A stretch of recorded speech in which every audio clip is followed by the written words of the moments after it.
안녕하세요. 오늘은 관계에 대한 좀 따뜻하면서도 깊이 있는 성찰이 담긴 자료, 바로 한 아버지가 딸에게 건네는 조언들을 함께 살펴보려고 하는데요. 어쩌면 당신의 관계 속 고민에 작은 실마리를 던져줄지도 모르겠네요. 이 글 속에 담긴 지혜들을 한번 같이 음미해 볼까요? 네, 좋습니다. 이 글은 관계에서 자신을 잃지 않으면서도 타인과 건강하게 연결되는 법에 대한 어떤 실용적인 통찰을 담고 있거든요. 자기 존중과 타인에 대한 이해, 그 섬세한 균형점을 찾아가는 여정이죠. 오늘 이 조언들을 하나씩 살펴보면서 당신에게 특별히 와닿는 지점이 어디일지 함께 찾아보면 좋겠습니다. 네.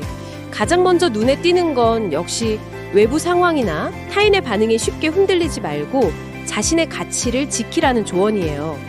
마치 내면의 친절함 같은 가치를 딱 나침반 삼아서 행동하라는 건데요. 아, 그렇죠. 누가 좀 부정적으로 나온다고 해서 똑같이 응수할 필요는 없다. 어찌 보면 관계의 기본 원칙 같기도 하고요. 맞아요. 근데 이게 사실 말처럼 쉽지는 않죠. 네, 그렇죠. 그래서 아마 그 네 번째 조언, 자신의 고유한 가치를 아는 것이 중요하다고 강조하는 것 같아요. 이 두 가지가 긴밀하게 연결되어 있는 거죠. 다른 사람이랑 비교하는 데 휩쓸리기보다는 내 안의 잠재력이나 매력, 그리고 나는 어떤 사람으로 살고 싶은가, 이런 본질적인 질문에 집중하라는 겁니다.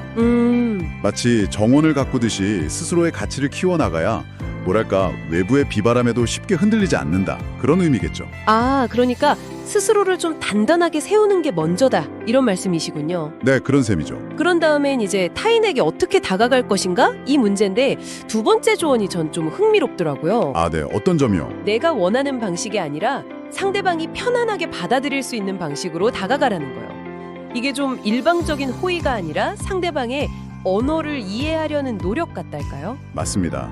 상대의 상황이나 감정을 먼저 헤아리는 그런 섬세함이 필요하다는 이야기죠. 예를 들면 힘들어 보이는 친구한테 무작정 해결책부터 내놓기보다는 요즘 괜찮니?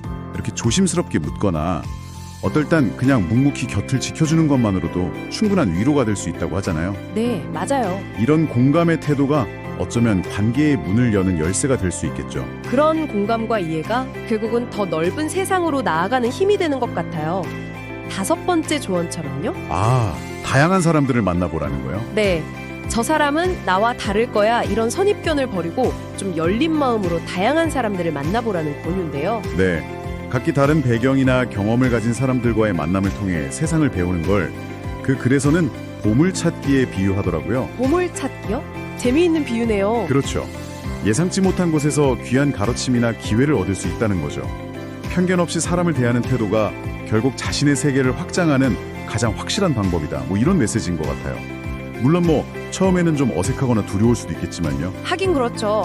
근데 또 관계를 맺다 보면 불안감이 찾아올 때도 분명히 있잖아요. 그럼요. 내가 혹시 실수한 건 아닐까?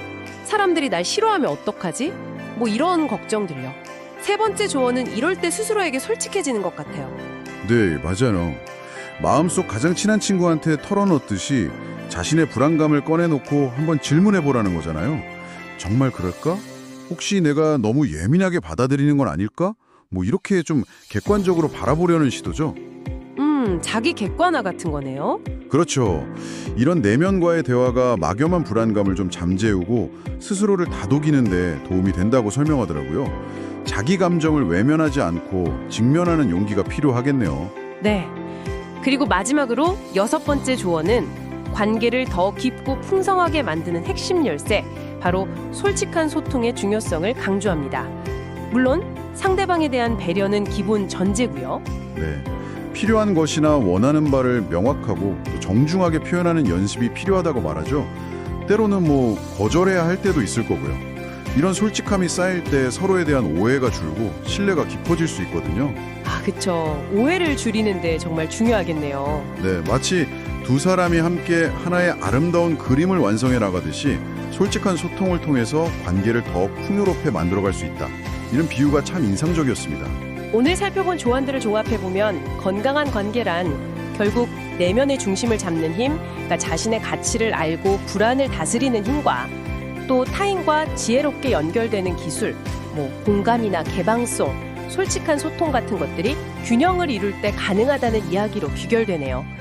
참 아버지의 따뜻한 시선이 느껴지는 실용적인 지혜들이었습니다. 여기서 그럼 한 걸음 더 나아가서 이런 질문을 던져보고 싶습니다. 오늘 나눈 여러 조언들 중에서 정말 딱 하나라도 괜찮으니 이번 한 주 동안 당신의 관계 속에서 의식적으로 한번 시도해 본다면 어떨까요? 아, 작은 실천이요. 네. 그 작은 실천이 당신의 관계에 어쩌면 예상치 못한 긍정적인 파장을 일으킬지 한번 기대해 보시는 것도 좋겠습니다.